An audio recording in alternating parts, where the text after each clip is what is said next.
जों रिनिउ खालामनो मोनदों, सानखांनो मोनदों, सिन्ता खालामनो जों सम मोनदों। बै क्रसआव जिसु ख्रिस्टआ मानो थैनांगौ जायामोन? बेनो ओरैनो सल' बाथानि थाखाय थैदोंमोन नामा? बा माबा मोनसे अर्थपूर्ण बाहाय दङ? बेखौ जों बयबो मिथिगौ। बेनिखायनो दिनैहाय जेसेबां जोंनि मानगोनां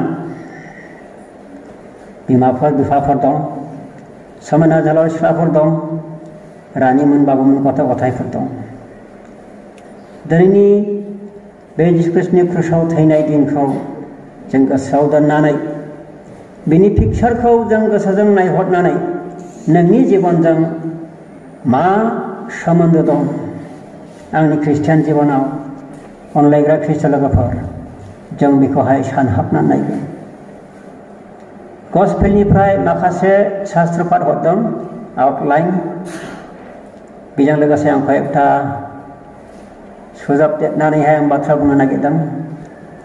बेनिखायनो 20 मिनिट समखौ आपनिफ्रा गोसो सिंजों आंजों लोगोसे थाफानानै जिसु ख्रिस्टनि क्रसआव थैनाय बै पिक्चारखौ गोसोआव दोननानै बेवहाय आंहा मा दं? आंनि जिबननि थाखाय बियो मा? बेखौ जों बयबो सानहाबनानैहाय इसोरनि बाथ्राखौहाय जों ध्यान। प्रथम पितरनि 1 अध्याय 19निफ्राय 21। माने ससमा लायनो मोनाखै, अब्लाबो आं खुनु प्रकार आं दैदेननोसै। बेवहाय बिब्दि लिरनाय जाहैबाय, जिसुनि मुङै फरायनि, निघुनि आरो निष्कलंक मेर फलि स्वरूप ख्रिस्टोर बहुमूल्य तेजर दाराय हे मुक्त होला। जोंनि दासिम थांनानै थानायखौ बे शास्त्रआवहाय प्रथम पितराव बेखौ लिरनानै दोनदों। मा लिरदों? जेबो दाग गैयि गोथार आरो बेसेन गोसा थैनि गेजेरजोंसो जों सुबुं माहारिया थांनानै दं होननानैहाय बेवहाय लिरदों। जगत स्थापना पूर्वरे पुरा एक आगेया जना आसिल। जों मिथिदोंमोनल', जगत स्थापननिफ्राय इसोरा जि बोसोनखौ बाहाय दोनखादों, जों बेखौ मिथिदोंमोनल'। मा जागोन, जिसु ख्रिस्टआ माबोरै जोंखौ बासायगोन, जों बेखौहाय मिथिथ'वाखैमोन। किन्तु कालर हेहत तेव तुमलोकर निमित्ते प्रकाशित हल। बे जोबथानाय समसिमाव बे गावखौ जोंनि सिगाङाव दिन्थिदों। मा दिन्थिखो? तेव दारायै तुमलोक बिप्लबफोर माजरफोरा तेव तुलुथा आरो गौरव दिउथा इसोर बिसाही खाली लुखला ताते तुमलोकर बिस्वा आरो आखा इसोर ढे हय। जि ख्रिस्टआ जिखौहाय मावबाय बिफानि बोसोनखौ लानानैहाय, बेयो जोंनि गासैबो पापफोरखौ गावजों लोगोसे दोनफानानै बे क्रसआव बे दोगथाबफादों। बेनिफ्राय बेखौ फोथायग्रा साफ्रोमबो जोंनि आसा जे इसोरनियाव दं, बेखौ जोंनो मिथिहोदों। गोबां शास्त्रफोर दङ, अन्नानै आं बेखौल' फरायबाय। इसोरा जोंखौ बरायहोथोंसै। प्रति बोसोर जों पालन खालामनो मोननाय बे गुड फ्राइडे जों पालन खालामबाय थाबोनो मोनदों। किन्तु बेनि गेजेरजों दिनै जोंनि ख्रिस्टियान जिबननि दैलि कन्डाक्ट बेसेसिम ट्रेन्सफर्मआव फैखो बा सोलायनायाव फैखो बा परिबर्तनाव फैखो, बेखौ जों गावबा गाव दास लानो हायो। अनलायग्रा ख्रिस्ट लोगोफोर, बेवहाय ख्रिस्ट जिसुआ गोथार शास्त्रआव पितरनि जुगेदि बेखौ लिरदों जाहैबाय जे बिनि बहुमूल्य थैजोंसो जों दा थांनानै दं, जेखौ पौलाबो बेखौहाय बुंदोंमोन। जों साफ्रोया बेखौ स्वीकार खालामगोन जे आंनि थांनानै थानाया बिनि थैजों होननाय। सरासनस्रायै जों ओरैनो स्टाडि खालामोब्ला बेफोरखौ जों दास लाया। आइया आफा आंखौ जोनोम होदों, देरदों लावदों, आं थांनानै दं। जोंनि सरासनस्रायै मिथिनाया बेनो। खिन्थु जोंनि सायाव इसोरनि गिदिर मोनसे नोजोर, बेनिफ्राय बिनि खांनाय जोंनि सायाव दङ, बेखौ जों बावलाङो। दा बेखौ जों मिथियामोन। जेब्ला समा जाफुंनानै फैदों, बे समाव इसोरनि बोसोन बायदि जेरैहाय लिरनानै दोनजाखादोंमोन जहनि 3:14 मानसिनि बिसा हौवा दंफाङाव आलाय जानांगौ होननानै। जेरै मोसिया पेत्रानि जिबनखौ हाग्रा बारियाव दिखांनानै दोनदोंमोन आरो बेखौ नायग्रावनाय मानसिफ्रा बासायजादोंमोन, बे एखे रूप मानसिनि बिसा हौवाया क्रुसाव थैनांगोन आरो बिनि थैनाय आरो थांखांनायनि गेजेरजोंसो मानसिफ्रा बासायजागोन। मान गोनां ख्रिस्ट लोगोफोर, बेखौ लिरना दोनखादों। दा आदि मण्डलीफ्राबो ख्रिस्टनि नैबे जाथायनि गेजेरजों गोबां मानसिफोरखौ, सेलाफोरखौ लानानै गोबां मानसिफोरखौ मिथिहोलांदों। जिसुनि थैनाय थांखांनाय बेखौ जेब्ला जिसु ख्रिस्टआ थांखांफिनना बियो सोरगोआव थांबाय, बिनि सेलाफ्रा गोबां बेखौ सायख' होदों आरो बिनि सायख'खौ खोनानानै पितर मुङा सायख' होयै होयै खोन्थादों आरो जिसुनि बे मावलांनायखौ मानसिफ्रा गोसोखांनानै पितर मुंनि खोन्थानायखौ फोथायदों आरो दिनक दिने मानसिफ्रा बारायलांदों आरो मण्डली गठन जादों। प्रभुनि बे पास्का फोरबोआव गावखौ गोसोखांनो थाखाय जि प्रभु स्थापन खालामलांदों, बेखौ बिसोर पालन खालामदों। बेनिफ्राय जथुमनानै खुलुमदों, गोसोखांदों आरो प्रार्थना खालामदों। बै समावहाय दिनै जोंनि जिबना माब्रैहाय दं? सुख सान्थि जों दिनैहाय जिउ खांदों, मोनजादों, मोनलोंदों। सोरनोबा मोजां पजिसनबो होदों, सोरनोबा मोजां धोनबो होदों, सोरनोबा मोजां साइस्थ' होदों, थांनानै थानाय जोंनो दिनै राहाफोरखौ होदों। बे सोरनिफ्राय? एकमात्र इसोरनिफ्राय। समायना गोबां मानसिफ्रा जिसु ख्रिस्टजों थाबायफादों। बिनि आसल खाना जाहैबाय बै समाव 5,000 मानसिखौ जाहोदों। गोबां मानसिफ्रा फोथायाखैब्लाबो सानदों जाहैबाय जिसुखौ बिजों थांफाब्ला मोनजायो। बिनि मावनायखौ जों नुनो मोनो। सोमोनांथाव खामानि मावो। गोबाङा जिसुनि समायना खामानिखौ मावनो थाखाय बिसोरो नायनो थांफादों। सोरबा फोथायनानैनो थांफादों। गोबां मानसिफोर गाहाय दंमोन।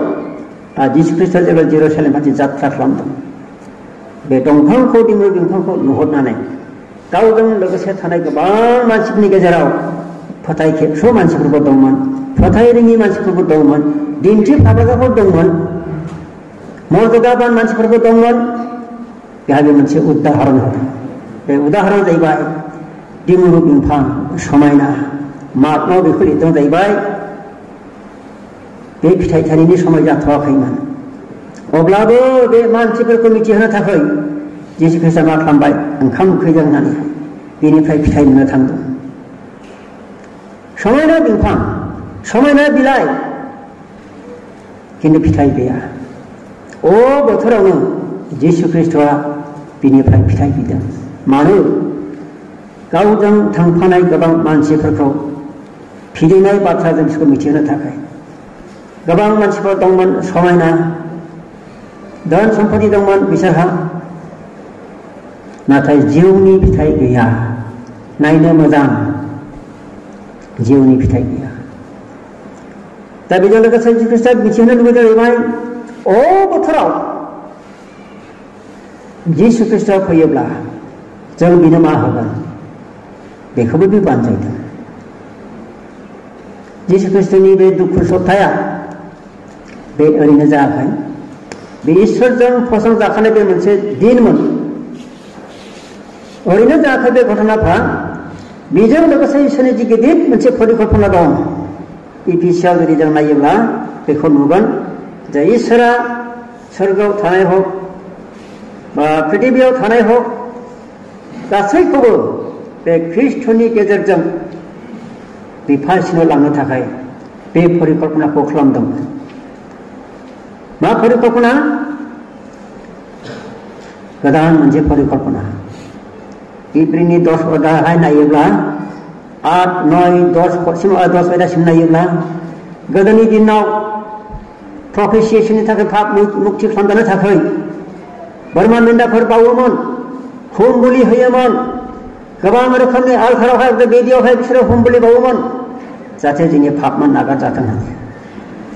नाथाय इसोरा बेवहाय नुहुरदों रावबो मानसिफ्रा बै समावहाय पापनिफ्राय गुरगुनो हानाय परित्राननि लामा बिसोर मोननो हायाखिसै। इसोरा बेखौ गोजोननाय मोनाखिसै। दे जों बेखौ नायनि इब्रियावहाय बे गिदिरनाय दं 10 अध्यायनि 4 पदनिफ्राय बेवहाय फरायबाय जाहैबाय কিয়নো পাপ গোচাবলৈ ভতৰা আৰু সাগৰ তেজৰ সাধ্য নাই, এই হেতুকে খ্ৰীষ্ট জগতত সোমোৱা কালত হয় তুমি বলিদান আৰু নৈবেদ্য ইচ্ছা নকৰিলা, কিন্তু মোলৈ শৰীৰ যুগুত কৰিলা। হোমত আৰু পাপাত্মক বলিদানত তুমি সন্তুষ্ট নহলা, কিন্তু মই হলো চোৱা মই আহিলো। পুস্তকখনত মোৰ এই বিষয়ে লিখা আছে, হে ঈশ্বৰ মই তোমাৰ ইচ্ছা পালন কৰিবলৈ আহিলো। যীশু খ্ৰীষ্টखौ बे पृथिवीयाव तोहरदों आजिसाव बुंलायबाय आं नोंनि इच्छाखौ पालन खालामनो फैदों। दा बै समाव होम बुलिफोरजों मानसिफ्रा परित्रान मोनैखाय, होम बुलि बावनायफोरजों परित्रान गैयैखाय जीशु ख्रीष्टआ बिफानि बोसोनजों गावनो फैनानै जोंनि पापफोरखौ गावजों लाफानानै बे गावनो क्रुसाव बावनायसै, गावखौ बे क्रुसाव बावनायसै आरो बावबाय। जोंनि पापफोरखौ गावजों लोगोसे क्रुसाव दोगथाबफाबाय। बेखौहाय बाइबेलावहाय लिरनाय दं। अनलायग्रा ख्रिस्टियान लोगोफोर, दा आं गोलाव बुंनो थाखाय सानाखै, जों दिनै प्रति बोसोर पालन खालामनो मोननाय बे गुड फ्राइडेनि गेजेरजों दिनै आंनि जिबनाव परिबर्तन फैदोंना फैयाखै, ना बै दिमुरि बिफां बायदि आं समायना बांजाना थादों फिथाइ गैयि? बबे अबस्थायाव दं? माबोरै दं? जिउआव नागिरनाय दंना गैया? परिबर्तन दिनै जोंनि जिबनाव दंना गैया? बै इसोरनि रायजोनि नागरिक जानो थाखाय आंनि नामा जि रेजिस्टार जादों, लिरजाबाय, नों बे रिनिउ जागोन ना जायाखै, ना दानगार जागोन? मानोना नैबे घटना ओरैनो नङामोन, बे इसोरनि गिदिर फसंखानाय बे इसोरजोंसो नैबे जाथायफ्रा जादों। दा बेनिखायनो इसोरा मोनसे सिन दिन्थिदोंमोन। फारौ राजानि सिङाव जाय मानसिफ्रा इस्राएलफ्रा 400 बोसोर सैनांदोंमोन, जोबथानाय फासि जि 9था प्लेग मार्किखौ हरदोंमोन बिसिनि गेजेरावहाय, आरो फारसेथिं फरन राजानि गोसोखौबो फोरादों। मसिया अनुरोध खालामब्लाबो बेयाव हगार हरनाखै। बिनि गेजेरजों इसोरा नेबाय थादोंमोन बिसोर परिबर्तनाव फैयो खोमा, बे जाथायफोरनि गेजेरजों, बे फ्लेगफोरनि गेजेरजों, बे मार्किफोरनि गेजेरजों बिसोर गोसो सोलायो खोमा। बहुत नेबाय थादोंमोन, नाथाय सोलायाखिसै। शेषआव जेब्ला 10था मार्किखौ हरनायसै, बे समाव निस्थार पर्बनि दिन फैबाय। बे निस्थार पर्बखौ माब्ला खालामोमोन बिसोरो? जिहुदिनि मार्च आबिब, इंराजियाव एप्रिल मास, जेब्ला 14 दिन थांबाय, बे 14 दिन थांनाय लोगो लोगो बेयो बेनि सिगां गासै बन्दि जानानै थानाय इजराइलफोरखौ मोनसे अर्डार होदोंमोन जे आंनि रायतजों, आंनि रायतफोर जेसेबां बे फरन राजानि सिङावहाय दं इजराइलफोर, नोंसोर प्रतिथा न'खरा माफा माफा बोरमा मेन्दा फिसा ला, आरो बेखौ 14 दिन नोंसोर दोन। बेनिफ्राय बेखौ बेलासियाव नोंसोर बेखौ सिथारनानै मोदोमखौ जादो, खिन्थु बिनि थैखौब्ला दर पस्टआव नोंसोर बेखौ लिरनानै दोनदो। जिसुआ बिसोरखौ बिथोन होदोंमोन, दरजा मोखाङाव दर पस्टआव नोंसोर लिरनानै दोन। आं हराव बिरलांगोन, थांगोन नोंसिनिसिम, जि दरजा पस्टआव बे थैखौ नुगोन आं जि जाथायखौ जोबथारनि थाखाय फरन राजानि रायतनाव आं लाबोगोन बे नोंसिनाव घटिनाय नङा जिसुआ बिसोरनो मिथिहोदों। बेबायदिनो बिसोरो बोरमा मेन्दा लादों। बेनि सिगां बे बोरमा मेन्दाखौ सिथारनायनि सिगां जिसु ख्रिस्टआ बिसोरनो मोनसे राय होदोंमोन। बे बोरमा मेन्दाया खुनु दाग गोनां गाज्रि जानो मोननाय नङा, गावखौनो दिन्थिहरदों। दा बेनिखायनो बिसोरो सिगां पुर'हितनाव बेखौ लांदों प्रमाण खालामनो थाखाय। माबाफोर दाग दं नामा बे मेन्दा फिसाया? दङब्ला बेखौ बावनाय जानाय नङा, खिन्थु मोजांब्लासो बेखौ बावनाय जागोन। बेनिखायनो पुर'हितफोरनाव लांदों, सादुसिफोरनाव लांदों, फरिसीफोरनाव लांदों, धोरोमगुरुफोरनाव लांदों, फरिखा खालामदों। जेब्ला जेबो दाग नुवाखिसै बेखौहाय 14 दिननि उनाव बेलासियाव बेखौ सिथारदों। दरजायावहाय बिनि थैखौ लिरना दोनदों। जिसु ख्रिस्टआ हरावहाय बिरलांदों, जोबथानाय मोनसे मारखि। बेनिफ्राय जेरावहाय दर पस्टआवहाय थै नुदों बेवहाय जि जाथाया जानो गोनांमोन, प्रथम उजिजेननाय फिसा जन्थुनिब्लाबो मानसिनिब्लाबो बे थैगोन। खिन्थु जि दर पस्टआव बे थैया थागोन बिसोरनाहाय बे घटिनाय नङा। जिसु ख्रिस्टआ बेखौ सिगांनो दिन्थिग्रोदोंमोन। बेजों जिसु ख्रिस्टआ मा दिन्थिहरदों? जोंनि पाप गहोजानायनि मेन्दा फिसा जाबाय जिसु ख्रिस्टआनो।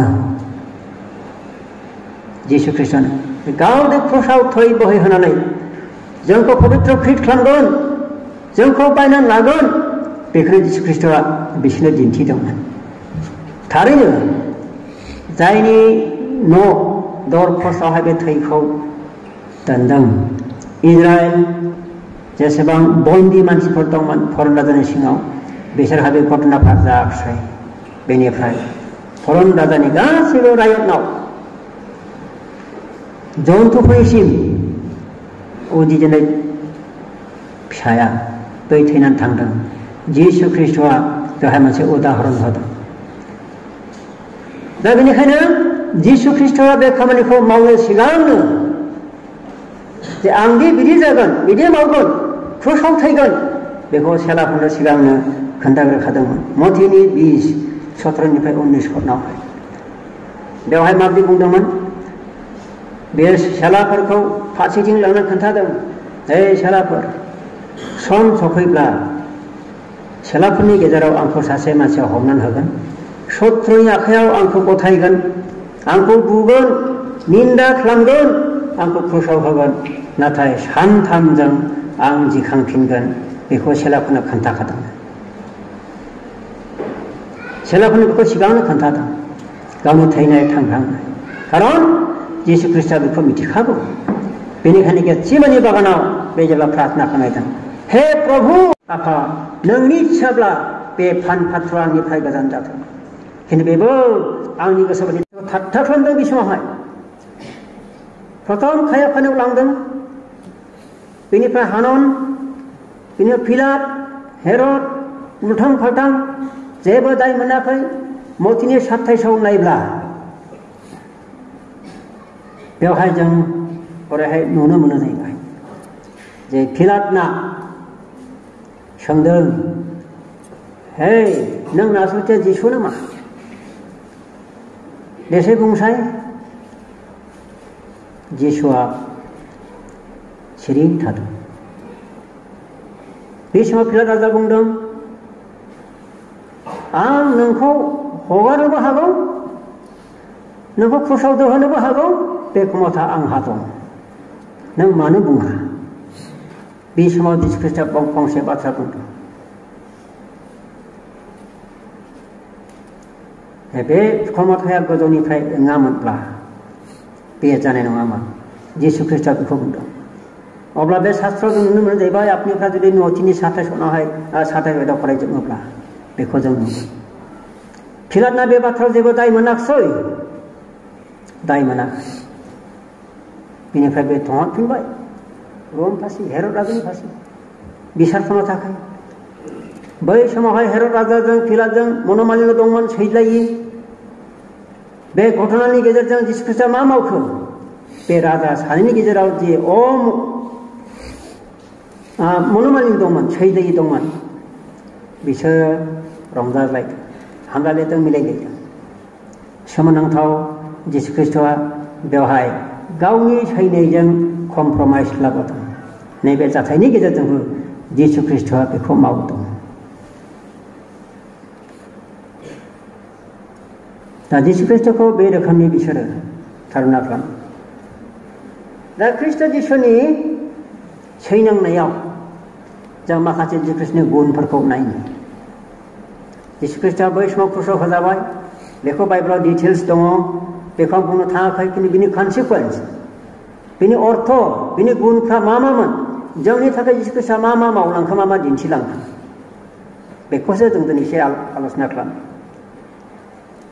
जेब्ला क्रुसाव गोबां मानसिफ्रा बेखौ होदों हद्रि ख्रावदों निन्दा ठाट्टा खालामदों जिसु ख्रीष्टआ बेवहाय मोनसे गुन दिन्थिदों।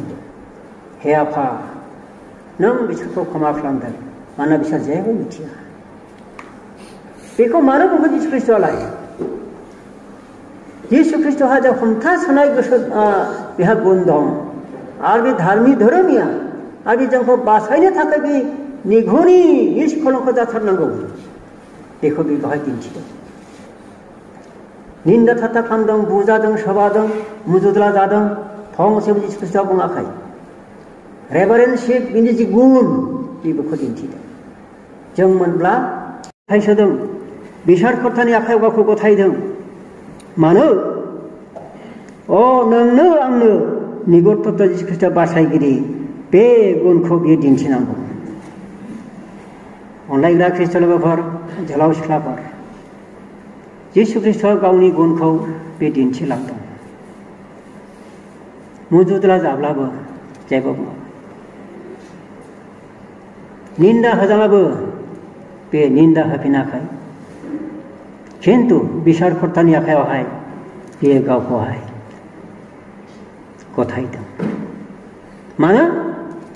बे इसोरनि इस्सामोन बे इसोरखामोन अबतारित जिसु बासायगिरिनि नाम लानानैहाय बै समाव जि हम बोलिफोरजों मानसिफ्रा बासायजानायनि लामाखौ नागिरदोंमोन बेखौ मोनैखाय बियो इसोरनिफ्राय गोजान जानाय साफ्रोमबो मानसिफोरखौ ख्रीष्टनि थैनायनि गेजेरजों इसोरनियाव लांफिननो थाखाय इसोरहा जे संकल्प दंमोन साननाय दंमोन बेखौ बेवहाय मावफुंफैदों। जोंनि अनलायग्रा मानगोनां ख्रीष्ट लोगोफोर जों बेखौ सानहाबनानै आरो मोनसे आरोबाव प्रमाण जिसु ख्रीष्ट निगुरतत्व बे बासायगिरि बे मा प्रमाण नुजाबावखो? मा प्रमाण? बाराब्बा जायहा देशद्रोही बे देशद्रोहिया दिनैनि दिनावहायनो क्रुसाव होजानांगौ दिनमोन। खिन्थु ख्रीष्टआ बिनि जायगायाव थैस'नानै बिनि बाननांगौ क्रुसखौ बानस'नानै गावनो लानानैहाय बे बाराब्बाखौ बासायदों। गिदिर मोनसे प्रमाण जिसु ख्रीष्टआ दे जोंनि बासायगिरि सासे पापिष्टनिबो बे बासायगिरि बेहा प्रमाण नुजादों। गिदिर सासे प्रसारकआ खोन्थादों जेब्ला जों ट्रेनिंआवहाय दंहैयोमोन जेरुसालेमाव जानाय घटना दिनै बायदि दिनाव जेब्ला बाराब्बा क्रुसाव होजानायनि मोनसे सम फैबाय इस्टार फोरबोनि समावहाय सासे मानसिया गयो जेलखाननिफ्राय बे पिलाटआ सोंदोंमोन हे जथुमनाय रायजो राजाफोर नोंसोर मिथिगौ इस्टार फोरबोनि दिनाव जेलखाननिफ्राय सासे मानसिया उदांस्रि मोनो मा नोंसोर इस्सा खालामो नामा आं जिसुखौ हगारसिगोन?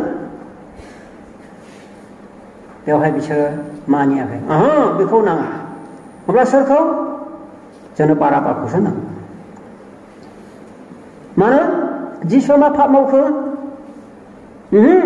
बे देशद्रोही बेखौसो देशद्रोही होनदों। खाजोना होनो बे बाधा होग्रा गोथार सानखौ बे मानिया जब्रा सिखाग्रा गावखौनो इसोरनि फिसा होनना लाग्रा बे निष्ठुर बे प्राण दन्दनि जयग बेखौ बुंदों। बे समाव बे मतिनि साथाय सयदाव जों फरायलांब्ला बेहाय नुगोन जेब्ला बेखौ दन्द होनायसै बेनि सिगां पिलातनि हिनजावा मोनसे दर्शन नुदों। बेनिफ्राय पिलातखौ बुंदों, हे खबरदार, दिनै हराव आं ओरैबायदि सैनांबाय बे निष्पापि मानसिनि थाखायनो, बेनिखायनो निष्पापिनि थैयाव नों दुसि जानो मोननाय नङा।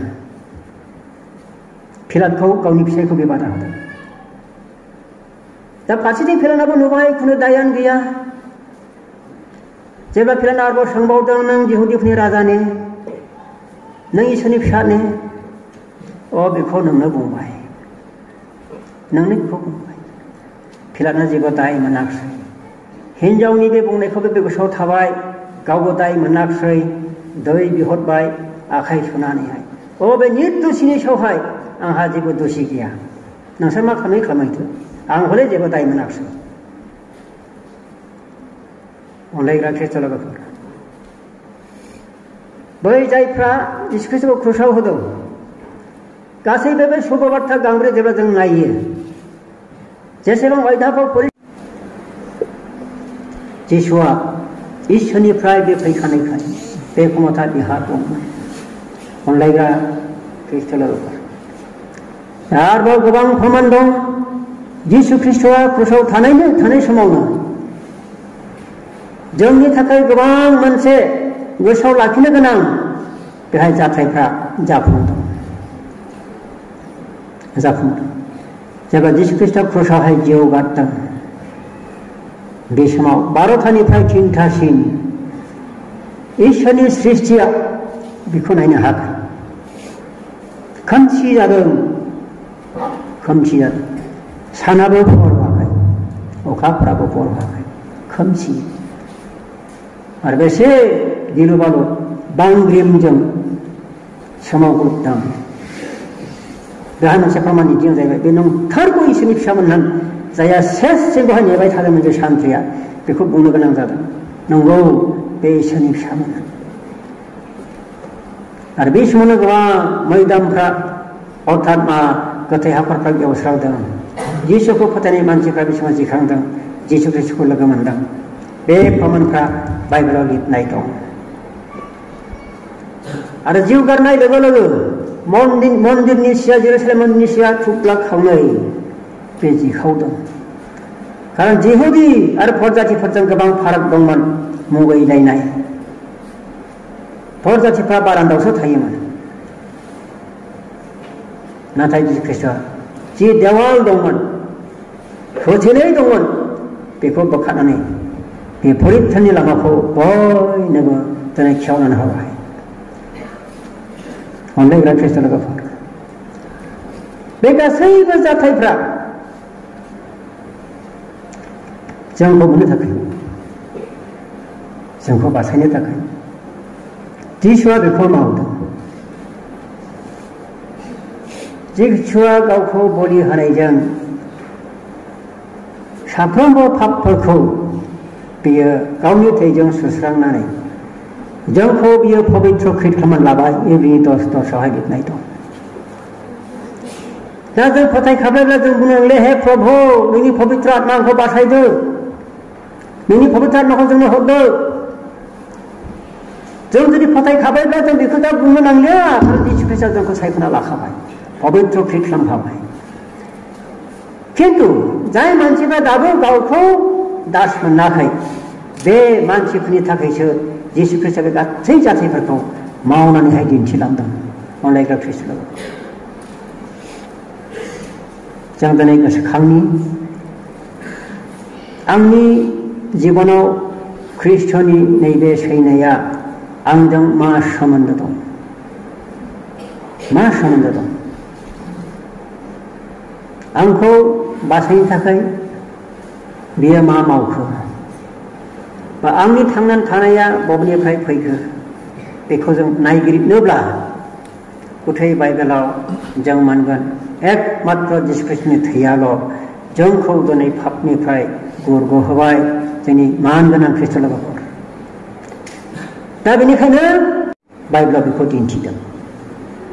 प्रथम पितरनि 4 अध्यायखौ ओरैहाय गाहायाव फरायलांब्ला बै आगोलनि मानसिफ्रा अननायावनो बे थाबाय थादों। परिबर्तनाव गैयामोन बिसोरो। परिबर्तनाव गैयामोन। मिसर हादरनिफ्राय मरसिया बिसोरखौ दैखोनाय लांनायसिम बै कानान हादरसिमावहाय बिसोर हाबनो मोनाखिसै। मानो? इसोरनि गासैबो पराक्रम खार्यखौ मावनायखौ नुब्लाबो, गोरान अन्थाइनिफ्राय दै बोहैहोब्लाबो, अखानि समाव मान्ना सिथाव जाहोब्लाबो, 400 बोसोरनि गेजेराव 40 दिन बिसोर थाबायलांदोंब्लाबो, 40 बोसोर बिसोर थाबायलांदोंब्लाबो बिसोरनि गस्लाफ्रा जियाखै, जानाय लोंनायफ्रा सेवाखै, जुथाफ्रा जियाखै। अब्लाबो बिसोर दास मोनाखिसै। मान्ना सिथाव जाहोदों सोरगोनिफ्राय, अन्थाइनिफ्राय दै बोहैहोनानै लोंहोदों, बिसोरो सिनायाखिसै। बिसोर बे लेथेरावनो थाबाय लेथेरावनो थाबाय थादों। दा बेनिखायनो जोंखौ रुजुना बुंदों फातान फिथरनि सारिजा 1निफ्राय फरायलांब्ला, बै रोखोम मानसिफोरनि जि मावनाय बिसोरो गोबाव सम जाबाय, बेखौ नायहरनानै नोंसोर बे एखे अबस्थायाव थाया मानिनो नोंसोर गुरगुनायाव फैदो। खारन बैसोरो जि मावदों बिसोरो गावसिनि मावनायनि हिसाब बिसोरो होनांगोन होननानैहाय शास्त्रआव लिरनानै दोनदों। अनलायग्रा ख्रिस्ट' लोगोफोर, जोंनि दिनै थांनानै थानायावबो बे ख्रिस्ट'खौ जों मिथिबाय, नाजावबाय, जोंहा दिनै ख्रिस्टियान नंगौ नङा। जुदि जोंनि कर्मफ्रा जुदि इसोरनिथिं गोरोबनाय गैयाब्ला जोंनि मावनायनि गासैबो हिसाबखौ होनांथारगोन होननानैहाय बेवहाय लिरदों। मानो ख्रिस्ट'आ बेखौ मावखो? गोदान नियमखौ मानो लाबोखो? बासायनायनि बे जिसु ख्रिस्ट'आ गावनि थैखौ मानो बोहैहोखो? जाहाथे इसोरनि आखाइजों सृष्टि खालामजानाय मानसिफ्रा जेन इसोरनियाव थांफिननो मोननाय बायदि बे ख्रिस्ट'खौ थिनहरनानै बे ख्रिस्ट'नि गेजेरजों बिनि मावनाय दांनायनि गेजेरजों जोंनो दिनै फोरिथाय लामाखौ दिन्थिनानैहाय जों फोथायग्राफ्रा दिनै बिनि लामाहाय थाबायो। जिसु ख्रिस्ट'आ बेखौ थामथिम खालामलांबाय। नाथाय जों दासिमबो बदा गैयि, पापआवनो जों गोजोनबाय थानाय, गेलेग्लुंनाय, जाग्लुंनाय, लोंग्लुंनाय, बेरायग्लांनाय, बदा गैयि जायफ्रा जिउ खांगासिनो दं। जिसु ख्रिस्ट'आ बिसोरखौ बुंदों, गावनि मावनाय बायदि साव आरो बोर बेवहाय दं। मानगोनां ख्रिस्ट' लोगोफोर, जों परिबर्तनाव फैखोना फैदिया?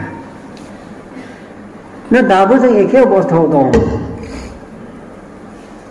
जोंनि थांनानै थानायफ्रा बबेनिफ्राय बेखौ जों दाबो सिनाय रोङाखैब्ला, जोंनि जिबनखौ जों दाबो मिथिरोङाखैब्ला,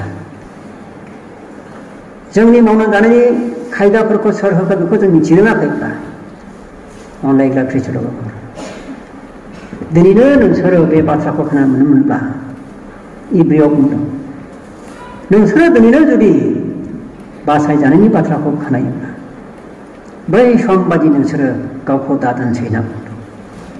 बै सम गेलेग्लांनाय बायदि नोंसोर गावखौ दादोनसै, ओरैनो गेलेग्लांबायनाय बायदि नोंसोर दाथासै। खारन रमिय' पस्टमाव बेखौ बुंदों, 13 अध्यायनि 11निफ्राय रमिय'आवहाय, नों फोथायनायनिफ्राय बासायजानायनि परित्रनि समा खाथिसिन होनना बुंदों। दा बेनिखायनो जिसु ख्रिस्ट'आ मोनसे सिन बिसोरनो दिन्थिदों, समायना दिमुर बिफां, फिथाइ गैयि, खिन्थु जिसु ख्रिस्ट'आ बोथोरावनो बिनिफ्राय फिथाइ बिनाया मा बिलाइ? मा बिलाइ? बे मिथिगौ बिनि सृष्टिकर्ता, फिथाइ थायनो समाय जायाखैमोन। मार्कआवहाय बेखौ लिरनानै दोनदों, मार्क गसपेलावहाय, मथियाव बेखौ खोन्थायाखै।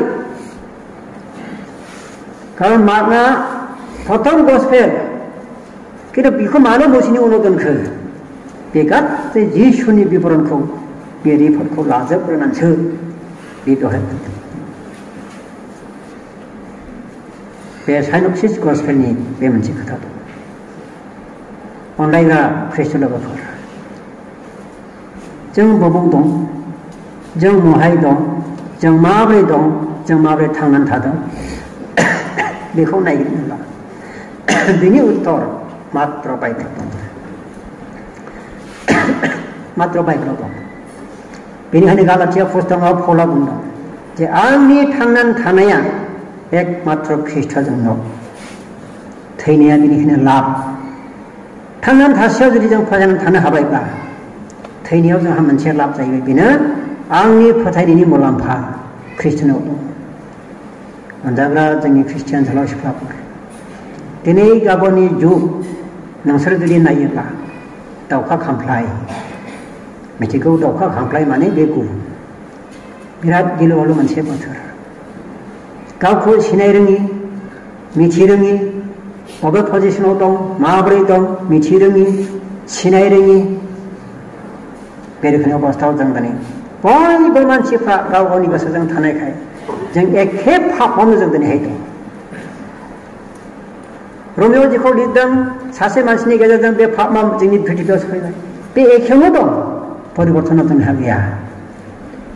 गोबाङानो परिबर्तन जाबाय, गोबाङानो जायाखै, दासिमबो दं। बेनिखायनो जोंखौ इसोरा जोंखौ दिनै लिंदों, जोंखौ दिनै बे ख्रिस्ट'नि गेजेरजों जोंखौ निमन्त्रण खालामदों।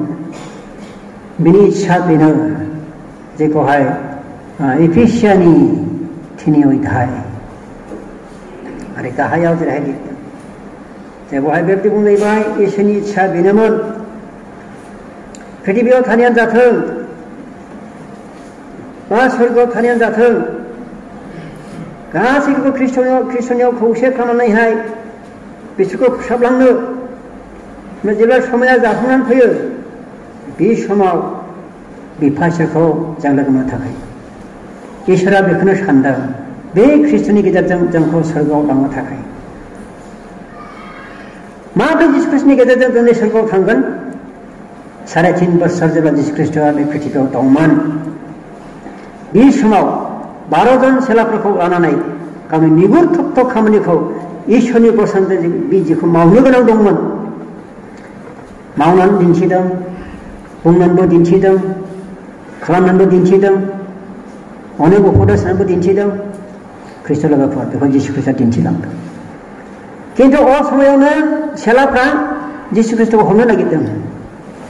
जिसु ख्रिस्ट'आ जेबो दाय गैखामोन, आं इसोरनि फिसा होननानै बुंनायावनो बिसोरनि दाय, बिसोरनि दाय। आंखौ इसोरा खानाफोरखौ माबा नुहोनो, लेंग्राफोरखौ थाबायनो, नाख्रेब जानायफोरखौ हगारनो, जिसु ख्रिस्ट'नि फैनायनि दिनखौ प्रसार खालामनो, बिनि थाखाय आंखौ सायख'बाय, बिनि आंखौ थोनहरबाय। नैबे बाथ्राखौ खोनानानै बै अध्यापक फरिसीफ्रा लाजिनाय मोनदों, राग जोंदों। महायनि थिफुनो लाबिलाय, नाजारेतनिफ्राय बे रोखोमनि भावबादि फैयोलाय। बिसोरहा फोथायनाय गैयामोन, खारन नाजारेत होनना बुङो नासरथिया खुनु मोजां मानसि, धोनि थाखोनि मानसि बेवहाय गैयामोन। गलाम बैनाय निहात मानसिफोर बेवहाय दंमोन। जिसु ख्रिस्ट'आ बिनिफ्रायनो सोरखौबा सायख'गोन मरियामखौ, बेखौबो बिसोर सिमाङावबो नुवाखै, मिथियाखै। जिसुनि मावनाया गुबुन, मानसिफोरनि साननाया गुबुन। बेनिखायनो अनलायग्रा ख्रिस्ट' लोगोफोर, ख्रिस्ट' जिसुआ दिनै मोसौ गलियाव सारि जाफैनानै 3.5 बोसोर बे पृथिबियाव गावनि खामानिखौ बिफानि बोसोनजों मावफुंजोबनानैसो बिसोर हमनो नागिरब्लाबो हमनो हायाखै। सानसेखालि हाजाराव उपदेश खालामदों, बेनिफ्राय नाख्लायबायनो नागिरदों, बेबो मोनाखै। बे सप्तासे माने फेशन उइकआवहाय जेब्ला जिसु ख्रिस्ट'आ मन्दिरखौहाय फोसाबहैदों, बेहायबो हमनो नागिरदोंमोन, बेवबो बिसोर हायाखै।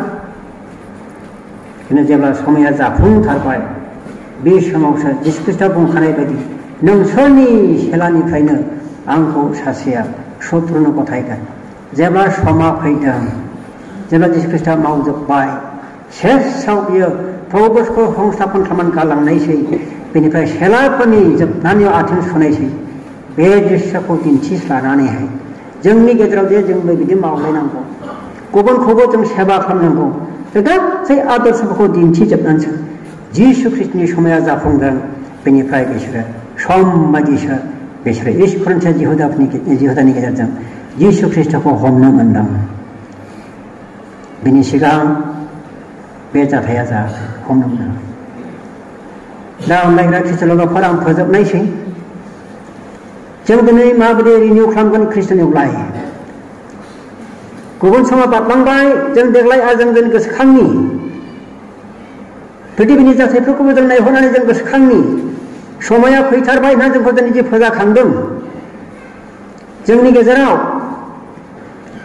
जि जाथायफ्रा जि बेमारफ्रा दिनैहाय फैदों बे मोनसे सिन जेखौ सुबाथाव लिरनानै दोनदों गुबुन गुबुन जायगाफ्राव दिनैहाय धारना खालामगासिनो दं प्रसारनि लामा बन्द नेपालावबो बन्द गुबुन गुबुन जायगाफ्राव महाराष्ट्रफ्राव उत्तर प्रदेशफ्राव गोबां दिनैहाय धारना खिन्थु जोंब्ला हले दिनैहाय बे इसोरखौ खुलुमबाय थानो समाय मोनदों जों दासिमबो बे एखे रोखोमनि अबस्थायाव दं नामा मानगोनां खृष्ट लोगोफोर आं मोनसे मेथाइ बेवहाय लाबोदों 291 नम्बर बर' गितनिफ्राय बेखौ जों जिउजों जों नागिरनानै जों गावखौ नागिरनानैहाय जों फरायनानै जों बयबो गसंनानै